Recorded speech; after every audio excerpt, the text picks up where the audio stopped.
All right, we're live. What's going on, everybody? We just got to let it breathe for a second here. Connect all the socials. Y'all know the drill. Stoked to be here with you on this Saturday evening. And we are almost good. Welcome in, everybody. It's the Orange and Blue View podcast. I'm Chad Jensen, temporarily co-hosting with my man right here. You know him, you love him, Ron White. You can follow him on Twitter, X, whatever you want to call it, at Ron White NFL. Ron, first of all, I hope you're doing great, big dog. But second of all, we finally got a little bit of clarity on the Marcedes Lewis situation because the Broncos had maxed out the number of times they could elevate him from the practice squad.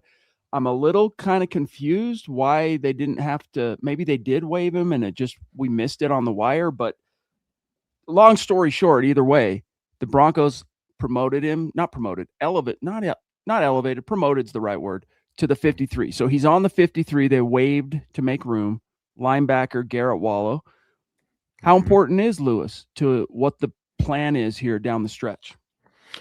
Yeah, he's important. And given, how Sean Payton likes to run his offense, he a lot of receivers, a lot of tight ends used in the blocking game. And, with the absence of Nate Atkins, because I know now he's been officially declared out for tomorrow's game. Sounds as though there was a setback, Chad. I know Peyton talked about it last week that Atkins may have been ready for this week. But now that he's out, given maybe that setback, this is the time to promote another blocking tight end like a Marcedes Lewis. And I think it's going to help down the stretch. I mean, given what Atkins suffered, that knee injury in the Cowboys game, I believe, week 8, they brought in Marcedes Lewis to kind of help with the blocking, and he's played, about 20% of the offensive snaps so far when he was elevated. So I think it's going to be crucial, given kind of what they need to do down the stretch. And it's going to be interesting to see, if Nate Atkins is even ready. We thought that he was going to go this week, but, given how maybe things have transpired, that may not be the case. So it's good that they have him back now that they promoted him, Marcedes Lewis, to kind of help at least in the blocking game on offense. Yeah, even yesterday, because the big question about Nate Atkins is if he was going to miss as much time as he has, why did you not put him on injured reserve? Because this will be tomorrow, the 5th game that he's missed. And of course, if you place a player on injured reserve, they can miss, they're mandated to miss at least 4 games. But after that 4th game, you can bring them back, etc. So what most teams do is if they see it as a window that stretches beyond 4 games, they go ahead and bite the bullet, put them on IR, and then they bring them back whenever they're ready. In the case of Nate Atkins yesterday, Sean Payton was asked basically, so, is it looking like Atkins is for sure going to stay off of injured reserve? And he said, yes, it's all good. Not to say that Sean Payton's ever really going to wax poetic or go into great length about any of his players' injuries, but we know at least that he's probably coming back next week. And look, I'm excited about Lewis. I mean, it's a small thing in a bigger tapestry of what's going on with this awesome team so far this season. But Lewis's experience, right? He's 41 years old, 20 years in the league. He's seen a lot of ball. And yes, his kind of biggest value to the Broncos right now, Ron, is that run blocking aspect. But he's caught a lot of balls in his life. And so I would like to see him kind of get worked in that way too, for what it's worth. But real quick, we've got the Papa Bear checking in on Super Chat. In fact, before we even went live, he was kind enough to jump in and drop some support for the podcast tonight. Thank you, Papa Bear. There's a reason you're a legend, and you know that, big dog. He says, good evening and Merry Christmas, Broncos country. 13-4 plus, and we all know what the pluses mean. Yeah, Merry Christmas back at you. 'Tis the season, Ron. I don't know about you, but I think Christmas in my family is obviously, I've got kids, so it's the holiday. But I've always found Christmas to be my favorite holiday, having nothing to do, honestly, with the gifts, more about just like the spirit, so to speak, like the giving and the celebration and all that. Yeah. And again, thank you, David, for coming in. You've been sticking to that 13-4 record, and again, that's definitely within the realm of the possible. And hoping more than that. Hopefully, we'll have to compete with the Patriots for that, get that number 1 seed. But again, thank you for coming in. And yeah, as far as holidays are concerned, I just think this time of year, Chad, as a whole, is my favorite. Thanksgiving mixed in with Christmas. Yeah, I'm a big food guy, so oh yeah, I would say I would lean more toward Thanksgiving, but Christmas is not that far behind. no doubt. But yeah, Merry Christmas to everyone. Yeah, back at you. Thank you, Papa Bear. We really appreciate the support, my friend. And yeah, it's kind of been oddly a quiet week from about, I don't know, after the din of Sunday Night Football. So like maybe Wednesday on, Broncos fans have been kind of a little bit quiet, generally speaking, like a little bit disengaged. And I think a part of that is, this fan base for so long wandered the desert right alongside the team, right? Of just irrelevance and losing and all that stuff for so many years, that now that we're back in the conversation and kind of back in the saddle, so to speak, I think a lot of the fans that were just holding on for dear life, man, they watch the game and they're like, okay, wake me up on Sunday type thing, but not the hardest of the hardcore, like Papa Bear, like Ton. Is it Ton? I think it's Ton. Ton, thanks, bud, for being with us. Mike, good to see you. Good to see you, big dog. Hope you're doing well. But man, I'm excited about this game because I think, Ron, this is where you see Bo Nix get kind of back on the touchdown horse, so to speak, because he's only thrown one over the past 2 games. Was it 3 games? No, 2 games. 2. He's thrown 2 over the course of the last 3 games, but 1 over the last 2. I think he makes up for lost time tomorrow against the Raiders. Now, all bets are off, and I don't say that as a cop-out, but we know divisional games can go sideways quickly, but I see this one as being Bo Nix really romping in Allegiant Stadium. Yeah, I agree. And the Broncos won the last matchup, but in a way, Chad, this, I guess, somewhat feels like a revenge game. Just because, and Sean Payton alluded to it in the presser that on offense, it was just awful. It was awful. And so I just feel as though they have to come out all guns blazing. I think this is a perfect opportunity for not only Bro to have his day in the air, but this run game to really take off. Especially with RJ Harvey, Jaleel McLaughlin, and Bo being included within some of the design runs as well. This Raiders defense, and again, they did give all the Broncos they had in that first matchup in Denver on that Thursday night. But I do think this is a time where the coaching staff is definitely going to call a better game, have a better game plan. And it's really going to depend also, I wouldn't say depend, but I think one of their key pieces, Max Crosby, showed up on their did not practice for a few days. So I think he's listed as questionable. And we'll see, if he does play. I think he's suffering something with the knee there. But we'll see if he goes. That's definitely going to have an impact either way. But I just think the Broncos know what's at stake here, Chad. If they defeat the Raiders, they're going to own that tiebreaker with the Patriots, and they control their own destiny from that point forward. Yeah, no doubt about it. It's the lowly Raiders. Like, you look at these 2 teams' records. The Broncos are 10-2. Invert that. Raiders are 2-10.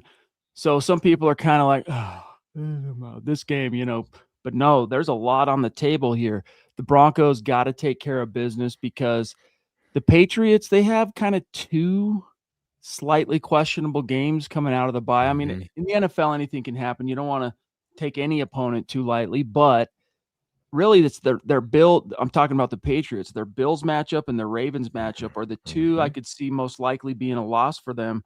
And the Broncos right now, like, not only, as you said, by winning, do they retake the 1 seed because they own the tiebreaker over common opponents, which that's the Raiders, but they deepen by winning this game. They deepen their tiebreaker standing over the Patriots. And then, it's going to be another, 4 games? Because, you go for the Broncos, Packers, Jags, Chiefs, which, by the way, Ton says he's going to be there with the family. That's really cool on the Christmas game. And then the season finale, of course, at home against the Chargers. So the Broncos have a much harder schedule down the stretch than the Patriots, which is why This is kind of the last of the gimme games. Gimme meaning like the ones that you're very obviously expected to win. So you better dadgum do it. Yeah. And just imagine, I think all, three, because the Chiefs are currently out of the playoff picture now, but 3 of those 4 remaining games, you're against playoff teams. Yeah. But it does help, Chad, that 3 of those 4 remaining games are at home. True. So that's definitely on Denver's side. But yeah, the Broncos just have to take care of business, really kind of cement themselves as, hey, we're here. We got to put, although it's the Raiders, right? Put this team away and move on to the next game, which I believe is the Packers game, which is not going to be easy at all. Which, by the way, if the Broncos succeed and they vanquish the Raiders, they sweep them for the second year in a row. So woot woot. But also, it will be their 5th straight road win, I should say. And that's the most since 2012 or no. Yeah, 2012 Peyton Manning Broncos. So, and then also the streak that the Broncos had that year, the first year of Peyton, was 11 straight wins, which that was sparked by that crazy Monday night comeback against the Chargers, and then they went on a run. That run ended up being 11 regular season games straight. The Broncos, they win tomorrow. They get 1 game closer to tying that, so they get to 10 straight wins. And then if they manage to win the next week against Green Bay, which won't be easy, though, as you mentioned, it's in Denver, they tie that. So let's see how let's go. Tucson Phil's in the house. What's up, brother? Great to see you. Hope you're doing well. He says, good evening. This should be a game we can run against. Let's go, RJ. Well, we did Zach and I, we did the head-to-head on Thursday, and I'll give you the quick takeaway on that. The Raiders defense is ranked 15th against the run, 17th against the pass, 16th overall in net yards. So this is one of those, they're kind of middle of the pack. They're not terrible on defense, although outside of Max Crosby, they don't really have too many true like blue chip guys. They're not terrible though, because they are well coached. So even though they lack a little bit in the talent department, they're pretty good at executing because they are well coached. Do you see this, Ron, as a big game opportunity for RJ? For sure. Definitely. This is a really big game for RJ, for Jaleel. I just think the running backs as a whole, and maybe you want to sprinkle in a little bit of design runs there for Bo Nix, Phil. I think this is definitely a team where you can run against. Now again, that first matchup, we know, that the Raiders, those division games Thursday night. I don't think the Broncos really had a solid plan. But I think now, given more time, again, depending on how these injuries shake out for the Raiders as well, I do think this is just going to be a prime game for RJ and Jaleel to really show us what they got in this ground game for sure. So I agree here, Phil. I agree. Let's go. I'm ready for it. Like, how's it going to work? What is this kind of the rotation we can expect? And what we've seen from RJ kind of being the number 1 guy, Jaleel being the 2, and Bidet still being the number 3 guy. Sean Payton was asked about that yesterday, relative to kind of what he learned down the stretch last year. And he said, quote, if one is a third down back, then periodically, then he kind of trails off. Tyler Bidet does a lot of other things, but it's just easy to feed 2. Right now, RJ and Jaleel. Obviously, Bidet can get snaps too. We've utilized Adam Prentice, the fullback, in some of the sub-protection roles, which he's excelled in. He's really good, he says, and he's heavy. He's good at protection. So when you get into maybe some of your longer yardage situations, he's converted a few too. I think he had one last week. He did. He moved the chains on a long, I think it was a second and long, but it might have been third. He finishes up by saying, I think Prentice has had 2 now where we've dumped it off to him and he picks up the yardage. I think we have a good idea how we're using them. In other words, close that quote. But in other words, what he's saying is, this is how it's going to be. We like the way it's been for our running back rotation, and just kind of buckle in. For better or for worse, guys, this is what it is. They took one look when someone kind of popped free for a second there in Pierce a couple weeks ago. but they weren't kind of stepping over themselves to try and get him signed. They were interested, but they wanted him on the practice squad, basically. If they claimed him on waivers, Pierce, they would have had to have put him on the 53. They didn't want to do that, but they did want to sign him to the practice squad. He preferred, Ron, to take his talents to the Chiefs practice squad for whatever reason. And the Broncos were kind of like, all right, because they do have this confidence in their room. I'd like to feel a little bit more of that confidence they're feeling in their running back room. But until we see it, I mean, the touchdowns are great, Ron. I'm about to serve it back to you. The touchdowns are great from RJ, but we need to see that production between the 20s. And and just think about how, to just what you just said, Chad, how he's getting these touchdowns. They're well within the 10-yard lines, first and goal, second and goal. If he can get that production, more production between the 20s, I think that'll be great. And I'm not the biggest fan of Bidet. I do think if you can just feed RJ Harvey with Jaleel McLaughlin as your 1-2 punch and see how that goes for the next few games, I think that'll be good. I know they did have a tryout session with one. I think it's Sincere McCormick. I think he was a former Raider. So again, they're still out there looking. Yep. And again, they should be, because I don't think they feel as confident as they are making it out to be when it comes to this running back room. So again, I think they'll see how these next few games go with Jaleel and RJ as your 1-2, but don't be surprised pretty soon if they sign someone else to the practice squad from outside. I mean, Deuce Vaughn, he's an intriguing kind of scat back, change of pace guy, but I mean, soaking wet, he's not even 190 pounds, So that's one of the big issues they have with this collection of backs that they do have, is no one really has much sand, so to speak. Although RJ does at 5'8", 205. I'd like to see even an Audric Estime style guy, someone 215, 220, just someone who can bring a little something different in the power game, power aspect of when you really need it in the run game. But real quick on the RJ subject, this is kind of interesting.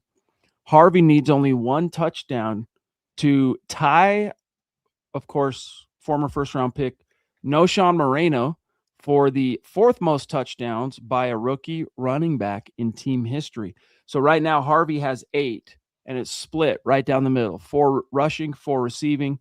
One more, he'll tie Noshawn's rookie touchdown mark. If he keeps going with 4 more games after tomorrow, or if he gets multiples tomorrow, man, he could end up there in the totals, because you had some big seasons back in the day. I don't have it right in front of me, but what was Clinton Portis 02, like 15 touchdowns. Mike Anderson the year, whatever his rookie year, 2000 or 2001. Either way, he was something like 14, 15, 16. So I could see that, but those were all rushing touchdowns for the most part. RJ would be combined. Yeah. And again, this is perfect opportunity for him. Again, I think you just said, Chat, you just want somebody that can kind of have the vision, go in between the tackles, that power back. And that's where you're missing someone like a J.K. Dobbins. I mean, he was your back to just go through, see the hole, follow his blockers inside. He can turn 2 yards into 6 and 7. And again, not to say that Harvey can't be that. We're not seeing it as of right now, but maybe more opportunities come down the line. He can show you that. But I'm just hoping at least this game he can kind of start, to kind of have that running ability to kind of run in between tackles, Chat, because you see him going a lot outside still, and you're like, you need to kind of follow your blockers, look inside, follow them, and kind of get those extra yards inside. But I'm hoping for him to have a huge game, though. By the way, Clinton Portis, I'm pretty sure, has the rookie for the Broncos, most touchdowns by a rookie, 15 rushing in 02, 2 receiving, so 17 total. Mike Anderson, 2000, 15 touchdowns, all on the ground, by the way. So, yeah, and here's what's crazy. As the guy now, with 5 games to go, he's got 8. So it would take some pretty big production between now and then, but it's within the realm of the possible for RJ to have that kind of a historic touchdown season. You wish the yardage was there like Anderson and Portis had, but nevertheless, William, good to see you, pal. He says if Harvey can be a dual threat running back, a true dual threat, he'll be something special. Just has to get his running down more. He's already a receiving back. Yeah. RJ, it's more of kind of just the instincts aligning with the vision, like time on task, like just knowing that you don't have to rush to hit the hole, especially depending on the type of concept that's being called on a given play. Sometimes you just need that few extra beats to allow the blocks to set up, and then you explode. You make your read, you explode downhill.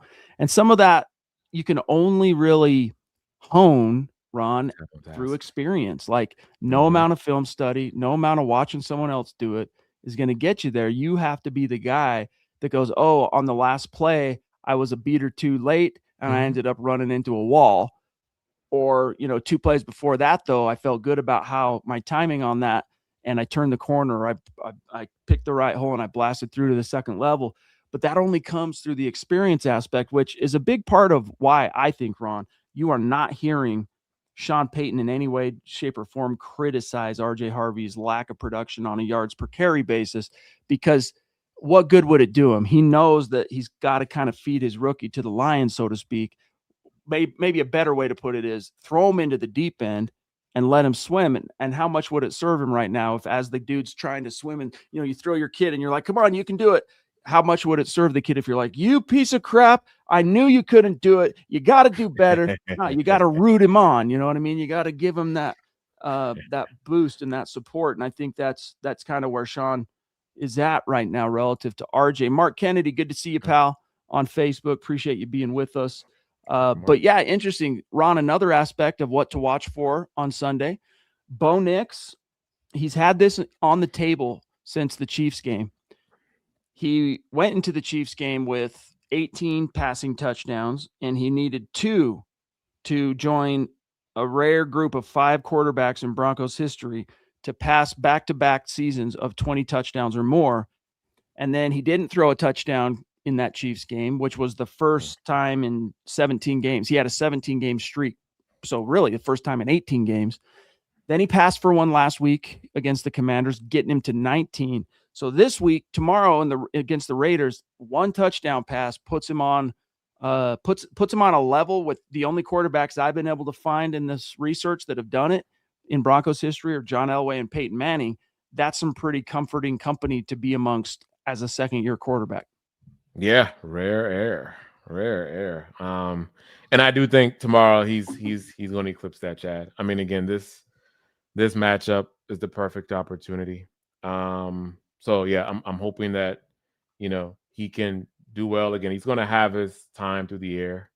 And again, this Raiders defense is just not great. And going back to the RJ Harvey point, I do think, again, to your point, this is the perfect opportunity. And now with more time on task, I think you'll start to see him kind of go inside, follow his blockers a little bit more.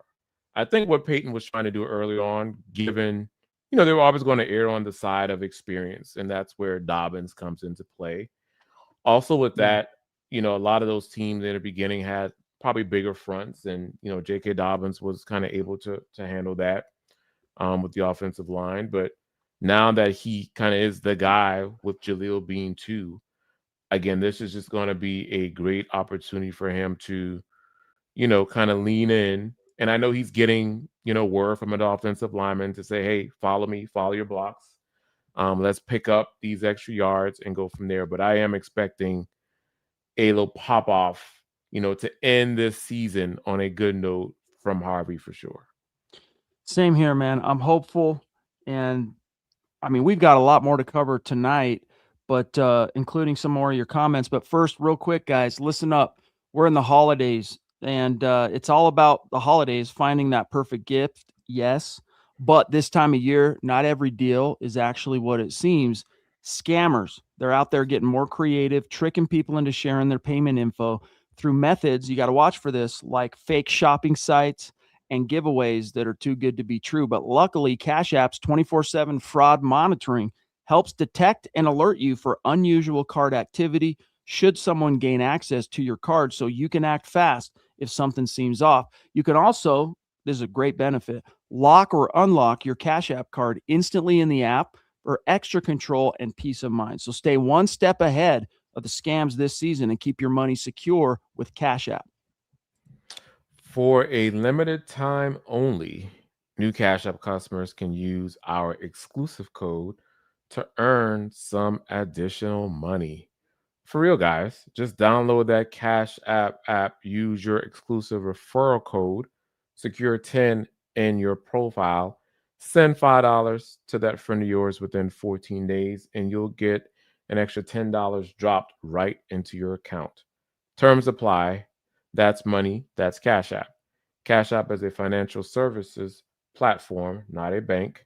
Banking services provided by Cash App's bank partner. Prepaid debit cards issued by Sutton Bank, member FDIC. Promotions provided by Cash App, a Block Incorporated brand. Visit cash.app/legal/podcast for full disclosures. All right, guys, back at it. So we got the Broncos gearing up to take on the Raiders in Sin City. Let's continue breaking it down. Phil says, what could be interesting in this game is Ingram playing, expecting big things from him.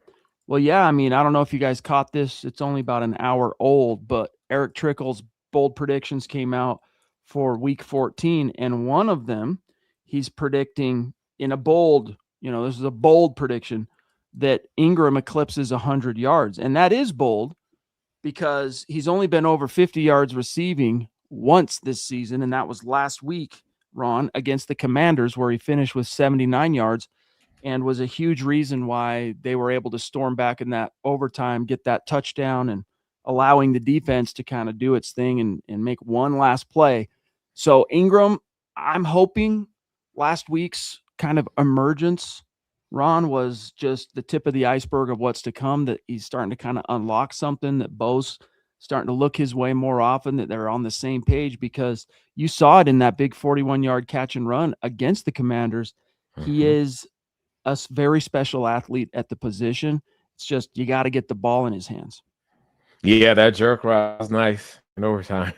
So, yes. Yeah, I mean, in this past game, 6 receptions for 79 yards for Evan Ingram. And I do think, in this stretch, he's going to be crucial. And, better late than never. We were all kind of wanting to know, where is Ingram? During this season. Sean Payton did kind of deem him as the Joker. And although we saw some flashes and never really materialized, but that Sunday night game, he really came on. And you're just hoping that, he can really come on in these remaining games and then do the playoffs, because I do think, Chad, with anybody on defense, mostly the linebackers, he's just such a mismatch with the linebackers. You saw that on that jerk route with Bobby Wagner trying to do something, but just couldn't hang it all. And so, yeah, I do think that is a bold prediction by Eric for sure. But I do think, moving forward, he's going to be an integral part of what the Broncos are trying to do on offense. That's why they brought him in, baby. They brought him in and paid him a pretty dang good tight end wage for him to be, I think, a bigger part of what he's been up to this point. And that's not me trying to criticize Ingram or the Broncos, for that matter, for signing him. I just think that a big part of this has been Bo Nix getting more comfortable throwing him the ball. And a lot of the tight end stuff, it's not a matter of, do I trust you? It's quarterback, do I trust throwing into the zones where the tight end's going to be? Seam routes over the middle. Bo Nix, and this is not a critique of him, it's just a fact, has been a little bit reticent to utilize the middle of the field throughout his career, which is kind of ironic his pro career. Ironic a little bit, Ron, because we just finished up Son of Bum in Broncos Book Club for the members on YouTube. And he talked about, when you get to the end of this book and he's talking about his final stint with the Broncos as defensive coordinator, 2015, 2016, Super Bowl 50, all that stuff. He talks about how great Peyton Manning was to game plan against before he came to the same team as Peyton Manning, and how many of those same parallels, what made Peyton special, also made Tom Brady really tough to go against. And one of them was in his game plan when he'd go against those guys as defensive coordinator would be to try and take away the middle of the field, wanting them to push the ball outside or deep. Like, of course, they don't want them to complete anything deep, but they want the ball going like this, not like this.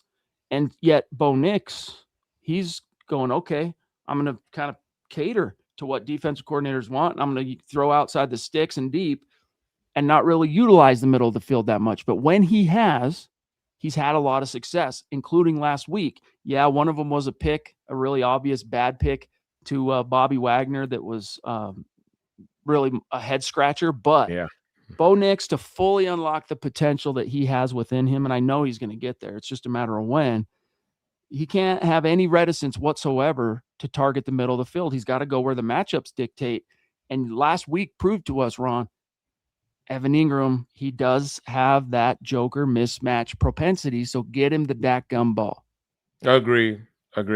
And we know that also Bo does struggle a little bit with zone. Yeah. And, that definitely kind of plays into this. But again, hope, moving forward, you just hope he can build that trust with Evan Ingram. Also with the Pat Bryant. A lot of these, again, mismatches from the opposing defenses, I think will better serve him.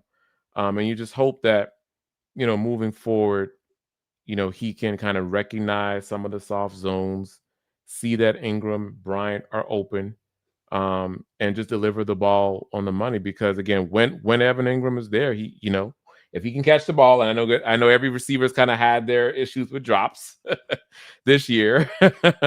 I think that'll definitely be good for this offense. So I agree. Yeah, that's definitely been a drawback. I'm going to remind myself real quick. Hold on. Drop passes 2025. As of 2 weeks ago, the last time I looked this up, the Broncos were ranked second in drops. No, that's not what I want. I'll see if I can find it here in a minute. Yeah, here we go. So this was updated 5 days ago. Most drops, the Broncos still rank second, Ron. Yeah. The Jags rank first with 36 drop passes in 2025. The Broncos are second with 32. So, it's kind of crazy. To be frank with you, this is another example of why I agree with it? No. But I do understand some of the skepticism in the national press over the Broncos because there are so many little weird outliers that belie a 10-2 team. So, for example, drops. I mean, you have the second most drops. How many of those would have moved the chains? How many of those would have been touchdowns, etc.? And those are potentially game-defining missed opportunities. Then you look at the penalties. Up until last week, dead last in the NFL with the most penalties, and teams are going, or I should say press is going like, wait a minute, this is not the mark of a quality team leading the NFL in penalties. So little discrepancies like that. And yet, and this is where it gets exciting, guys, and yet the Broncos stubbornly not only refuse to lose, but they keep finding new and novel ways to get it done. That is the mark of a team to be feared, and especially the manner in which, kind of the style points, the manner in which these wins are coming in. Defense, with the exception of last week, although the defense did make that one last play, the defense just smothering teams. And that's why, Geno Smith, Ron, this is a bad opponent to draw when you're hobbled with an ankle injury, which, he missed one practice this week and then was limited twice, if I recall right. Either way, he's on the injury report. He's going to play. But, Ron, after getting sacked 6 times just a few weeks ago on Thursday Night Football, I'd hate to be Geno Smith tomorrow. Yeah, and continuously getting sacked. It doesn't bode well for Geno this week. But yeah, you mentioned it, Chad.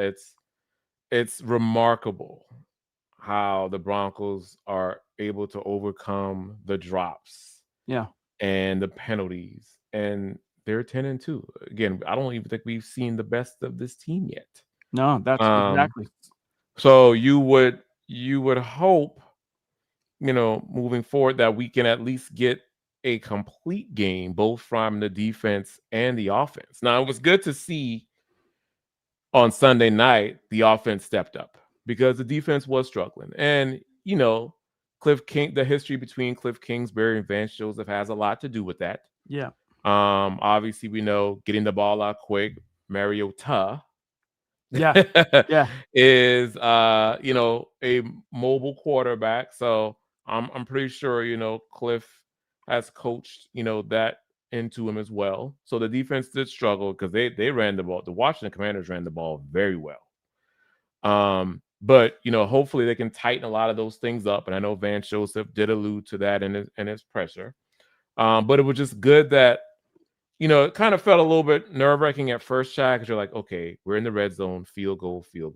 Yeah. So we're not converting into touchdowns. But you did see it kind of come out, on that other possession where Bo was falling through the touchdown to Sutton. They were running it well over time with Evan Ingram and Harvey getting it in. So again, you're seeing it come together slowly. You're just wanting to see it down the stretch, and especially with these harder opponents to come up. Yeah. You just want to see that complete game because again, the defense can't bail you out of everything as we saw. But it was good that Bonitto made that game-saving play at the end. Oh yeah, because that was a wide open play. If he doesn't get it, man, the Broncos lose. They would have converted. Yeah, thank God. Yeah, Bo Nix, I agree with you. Like, I think something about that Raiders game, which, again, I'm not trying to be critical. I'm just calling it like I see it. In my opinion, probably his worst game as a Bronco, which is kind of crazy to think because his first two games weren't so hot. Then he kind of found his way, even in that ugly rain downpour at MetLife against the Jets last year, where he had under 100 yards passing.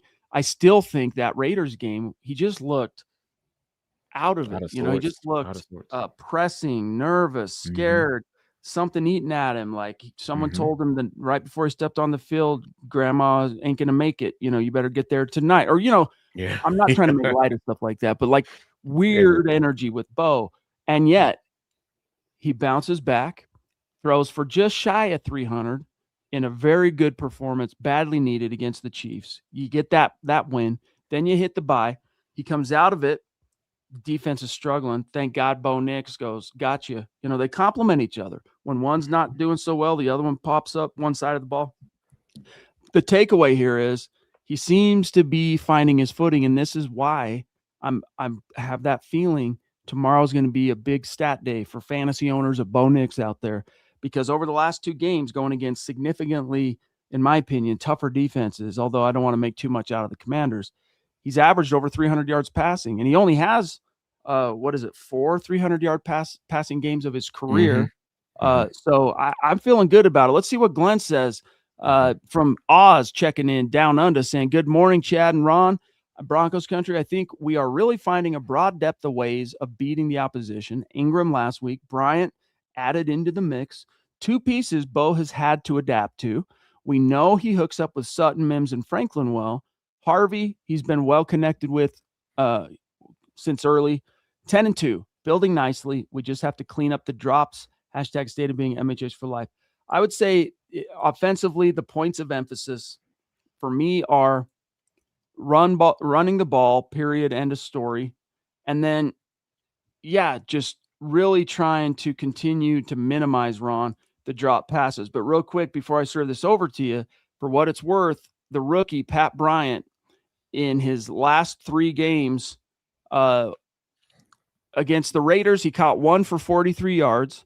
Against the Chiefs, he had 5 for 82. And then last week against the Commanders, targeted 7 times, but 3 receptions for 42 yards. So he is starting to kind of get utilized more in the game plan.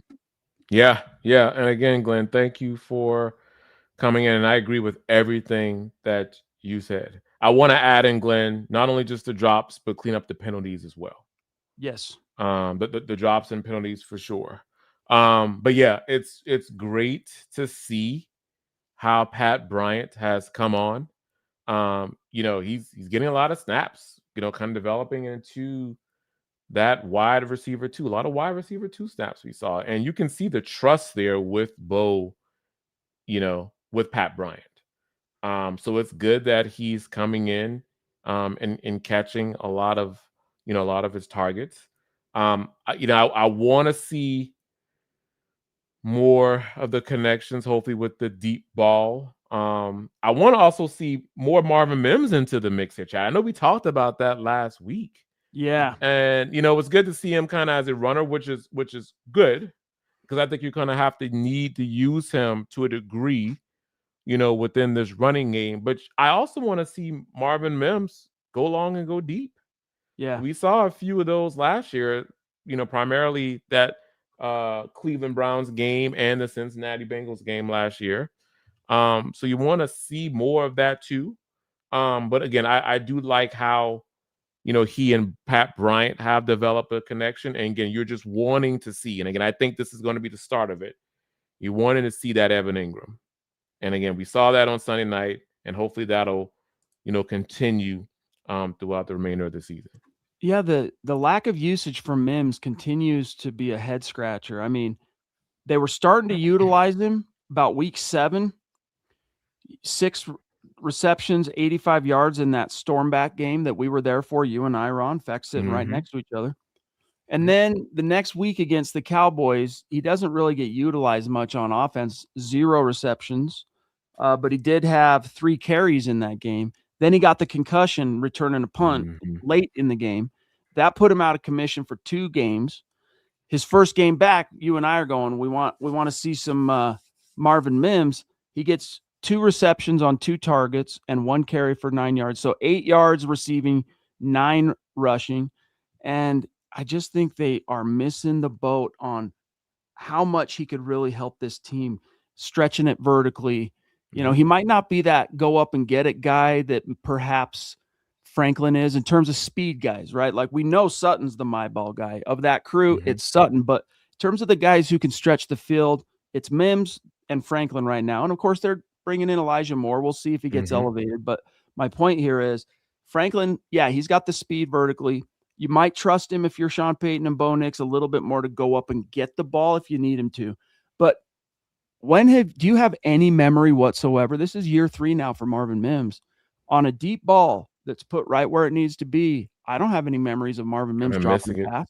Like, no, he's been very reliable. Why isn't he being utilized more? I hope it happens in this particular game, because if you go back to 2024 against the Raiders real quick, he was out for the week 10 game a few weeks ago with the concussion. But last season with Bo Nix, he had, the first matchup, he only had 1 catch for 7 yards and 1 rush for 17. But then later in the season, he had 3 for 44 receiving. So not traditionally a lot of production against the Raiders. So even more reason, Ron, why to utilize him, because they aren't necessarily watching for it. Yeah. I don't know. It's just I don't understand. And again, maybe they're slowly just trying to work him back in. I know he was on that concussion, but or maybe saving him for later. But there's no need to save. You still need some juice on offense. And again, not to say that Troy Franklin can't provide that. I mean, he can. We've seen flashes, but I don't know, Chad. Sometimes with Franklin, it's that's that 1 step forward, 2 or 3 steps back. Yep. And you want a sure thing out there. And again, those deep go balls from Marvin Mims, I think they're just as sure as you can get. So I don't know. It might just be more of Peyton. We know how he is, very stubborn when it comes to his personnel. Kind of wanting to have Sutton, Franklin, and Bryant more out there for the offensive snaps, but I just think you need more juice on offense. And again, we hope that the running game will improve, and along with that, you're looking for more deep shots down the field, and that's where Mims thrives. So, Pearl, it's good to see one of our dear members in the house. Hope you are doing well tonight. It was awesome to see you earlier for book club as well. let's see here. Glenn wants to know who might be waived if we end up finding a running back to help us take it, deep into the season. Always cuts for cash in December. Thoughts? Well, we saw one today, and that was the last guy on the roster going into today. We knew who that was. That was Garrett Wallow, the inside linebacker. Mm-hmm. And I hate to say it, but if the Broncos found that running back that they had to have, and they needed him on the 53, probably the first person to go would be Marcedes Lewis, the tight end, who they just put on the 53. But that's only really in play, in my opinion, Ron, if they get Nate Adkins back next week, like it sounds like they expect. But time will tell. And by the way, Mike, there we go. I was going to say, I'm not sure exactly what you're asking us at the 650 mark, but then you followed it up. So he said, do you think the Broncos defense will play better against the Raiders? So that's a big concern that a lot of people have now, Ron, after seeing the Broncos kind of get exposed, but they keep missing the forest for the trees there. The key thing being, how many Cliff Kingsburys are they going to face this season? No more. That's it. You only drew him once this year against the Commanders as their offensive coordinator.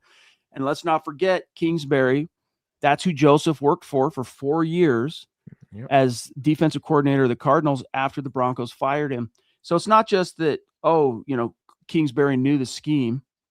Think of the endless hours of meetings and game planning meetings and conversation, like, let alone the actual self-scouting film study Kingsbury did on his own defense to audit and make sure Joseph was doing his job correctly, like any head coach is going to do throughout a season.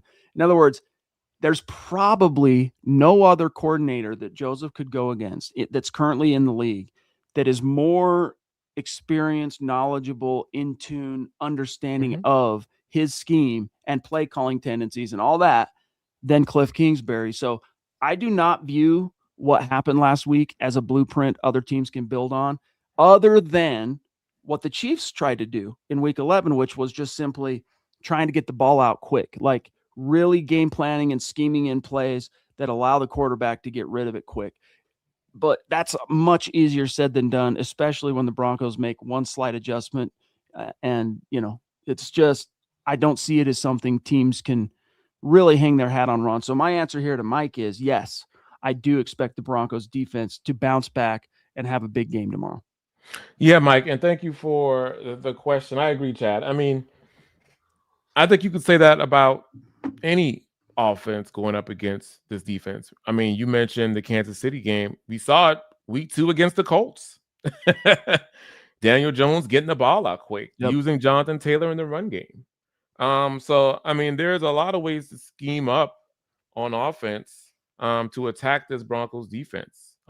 Because, again, it's a pass rush happy defense, as we all know. But, again, I think for this game in particular, Mike, how the Raiders personnel is, I just don't see how the Broncos cannot have a great game against this team. I mean, we talked about Geno, how he's flustered in the pocket, takes a lot of sacks, he's banged up. The offensive line for the Raiders is not good at all.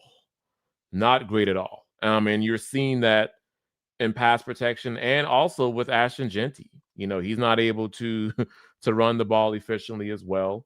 Their playmakers on the outside, you really don't have much concern about outside of Brock Bowers, which, again, PS2 will be back for this game. So that shouldn't be too much of a concern. But I do think going into Sunday, Mike, the Broncos are going to be better on offense, have a good offensive plan. And, again, they just have to be better on defense. Again, get to Geno, which they did last meeting. It's just a matter of doing that again and tackle. Make sure because there were a lot of missed tackles in that Sunday night game, Chad.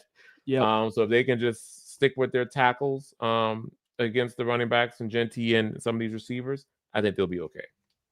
I do too. And I'm pretty sure that injury that Geno's nursing to his foot, that injury happened against the Broncos. If you guys remember that one, I think he was trying to run with it and he just took a hit, but he came up limping, and I think it's been bugging him ever since. But he is listed on the injury report this week as a full go, meaning that he wasn't questionable.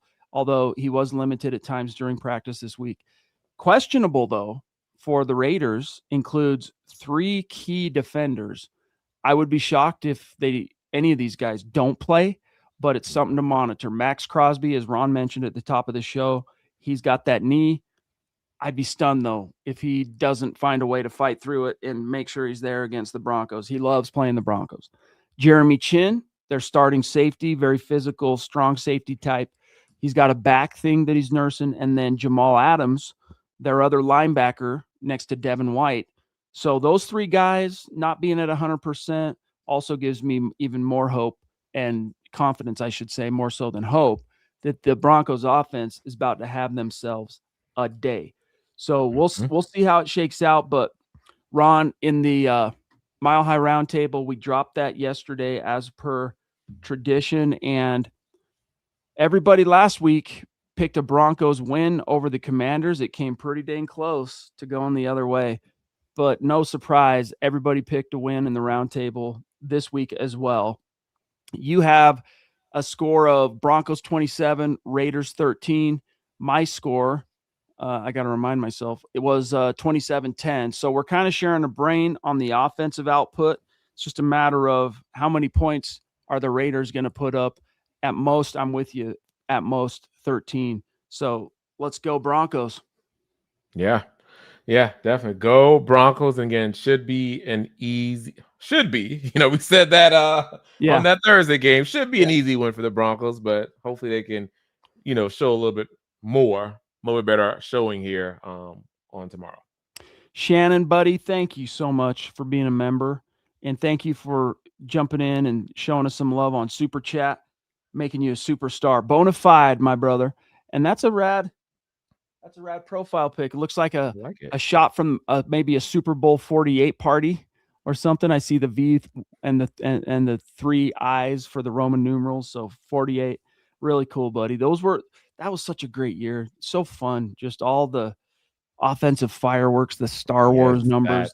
But then they hit the buzzsaw that was the Legion of Boom. And the Legion of Boom with Sherman and Chancellor and all them. Yeah. That sucked. But anyway, Shannon, thank you, buddy. He says, good evening. Hoping to see dominance on defense and offense this week. This would be a great get-right game. Yeah, I agree. And again, the Raiders, we learned it a few short weeks ago. You don't want to sleep on them. You don't want to take them lightly. But there were a lot of weird outliers in that game, not the least of which was Bo Nix's comportment and just his energy. But I think Glenn here does a good job in the chat kind of laying out some of the explanations for why perhaps the Broncos looked the way they did. One of them being that, hey, we played the Raiders on a short rest. It was a short week, right? I think we'll really have to make a statement. Crucial division game. I think it's going to be a sack fest. Exactly, dude. So, the fact that it was a long season up to that point, they'd gotten no rest. They'd crossed the pond. They did a really long East Coast trip. First the Eagles, and then they stayed out and went all the way across the pond. Then they played that Jets game, etc. So there were a lot of little things. Plus, the Raiders really did have their dander up for that game, man. Got to give them credit. But even more water, Ron, has passed under the bridge since then for the Raiders. Pete Carroll, there's rumors and questions. Is he going to even survive his first year as head coach? It's been that bad. 2 wins. I'm sorry. If you're Pete Carroll, I know it's the AFC West. It's tough. But if you're a Pete Carroll caliber resume coach with a veteran quarterback who just a couple years ago was your guy in the Pro Bowl, you're going to be expected to do better than 2-10 entering week 14. So I understand why the questions are swirling in Sin City, but that ain't the Broncos' problem. I think the Broncos, Shannon, are going to absolutely handle the Raiders this time around. Yeah. Yes. Thank you, Shannon, again for coming in and hoping to see dominance as well on both sides of the ball. Again, the Broncos are the better team. They should win this one going away. But again, even with a team that's not performing well, they still may have their dander up. Given, they fired their special teams coach, they fired Chip Kelly. So I think Pete Carroll's still trying to playing for jobs here now, but I just think, given what the Broncos, had to deal with in that first matchup, and how Sean Payton alluded to it in his presser. And I think the Broncos are just going to be more prepared. And I know they didn't like how last week's game ended. Yeah. Especially on defense. I know Vance Joseph, Bonitto, Cooper, and those boys, they just, again, I know they're happy with the win, but just how they perform, it probably leaves a bad taste in their mouth. So again, this is a team where they should be able to get right, and I'm expecting a more impressive performance. Yeah, I mean, they only had two sacks on Mariota, however they were saying it. They'll triple that, I think. Honestly, 6 is a lot to predict, but that's what they had in week 10. I think it's going to be a bloodbath for Geno once again. Mark says, we could have won that game last week. And by the way, guys, we're almost out of time. So any burning questions, topics, supers, get them in the chat now. We'll get to them before we leave. But Mark says, we could have won that game last week without it being so close. Penalties on defense would kill us. Yeah, the big killer last week, I mean, they did cut the penalties down. Riley Moss did not, to my memory, get penalized, though he gave up that touchdown on the perfect catch to Treylon Burks, made like the catch of the year. But they cut their penalties down. They were averaging basically 10 per game going into last week. Now, remember, the big focus coming out of the bye was the things that they could control-wise was penalties, and they cut them in half. They only had 5 penalties last week, which is good progress. However, to Mark's point, Ron, one of them was absolutely brutal, and that was Talanoa Hufanga's pass interference that basically erased a Jahdae Barron interception, which sucks because he would have 3 this year. Jahdae Barron has 1 that's on the books. He would have 3 were it not for a Riley Moss ticky-tack lame. It wasn't even defensive holding. It was illegal contact penalty that happened away from the play. And then that Talanoa thing last week where he just got there early, ball tips up, Barron picks it off. If he doesn't get that penalty right there, it's still getting tipped up in the air. It's still getting intercepted by Barron, and the game was over at that point because they would have been in Commander's territory with the lead. Field goal, even a field goal at that point, puts the game completely out of reach for that team. So I hear you, Mark. Yeah, Mark, you're right. I mean, I think it was the Nik Bonitto penalty that led to the Commanders' touchdown. Right. And then there was that. And then there were, I think it was overtime where like 3rd and long, 4th and long, they were getting converted because of defensive penalties. So Mark, you're absolutely correct. The penalties did kill the Broncos again. That game could have been way over in regulation. But again, I just think that's something, again, that's a point of emphasis for Peyton and Joseph that they have to get those things cleaned up. But again, I think this is the week here. Again, a get right game on all sides where they can just clean up a lot of things and dominate those Raiders in Sin City. All right, guys, we got a few messages for you here. Then we're going to take one last look at the chat. Make sure you connect with my partner here, Ron White, on X, on Twitter, at Ron White NFL. You can find me at Chad and Jensen. Connect with our main account at Mile High Huddle on X. And guys, keep it coming on Instagram. Our Instagram channel has grown precipitously this year at Mile_High_Huddle. Tons of content going up on that page every single day. I promise you it's a very worthy follow on Instagram. You want to get a hat, you want to get a t-shirt, support what we're doing here at MHH. Just go to mhhmerch.com and get your swag on. We would take it very kindly if you leave us a 5-star review on Apple Podcasts and or Spotify. Helps us out tremendously. And last but not least, as you can see ticking along the bottom there, subscribe. Make sure you are subscribed, especially on YouTube. And then like this video, guys. I know it's kind of been a quiet few days, but those of you who are with us live now and who are going to be hearing this after the fact on demand, make sure you like the video. It helps us out tremendously. And the ultimate compliment is sharing this out on your social media to help us reach and grow and reach those Broncos fans out there, like-minded. They're wandering the desert, completely ignorant and unaware that this MHH community is here waiting to embrace them. That's how you reach them. You help us reach them by sharing this out there with the community. And with that being said, I guess I got to keep that on. I forgot it's a ticker. I want to grab this, but let's do it. I'll do. Yeah, thanks, Glenn. I'll do I'll do one, you do two. Okay, here's one key for DeAndre wants to know, what are the 3 biggest keys for a Broncos win tomorrow? Which, by the way, this is an opportunity. Go read Luke Patterson's 3 Keys to Victory on milehighhuddle.com. It's a great read, trust. But I would say one of the biggest keys is the Broncos absolutely have to put the pedal to the metal offensively and just like get after it. Yeah, you got to have the run game going. That's a cliche in any key.